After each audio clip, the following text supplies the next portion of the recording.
लग्नाला फक्त 6 दिवस झाले होते आणि त्यामध्येच 26 वर्षीय विनय आणि त्याची पत्नी हिमांशी हिच्याबरोबर अतिशय दुर्दैवी अशी घटना घडली।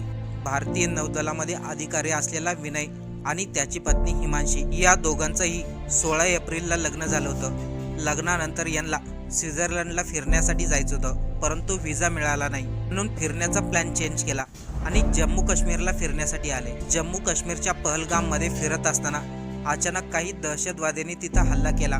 त्यावेळेस विनय आणि त्याची पत्नी हिमांशी हे दोघंही फिरत होते। दहशतवाद्यांनी विनय यांना घेरलं आणि अगोदर विनय नरवाल यांना धर्म विचारताच दहशतवाद्यांनी त्यांच्यावरती गोळीबार केला आणि त्यामध्ये त्यांचा जागीच मृत्यू झाला। जम्मू काश्मीरच्या पहलगाममध्ये जी घटना घडली होती त्यामध्ये सर्वात दुःखद आणि सर्वांना सुन्न करणारी घटना म्हणजे भारतीय नौदलामध्ये असलेला विनय यांचा मृत्यू।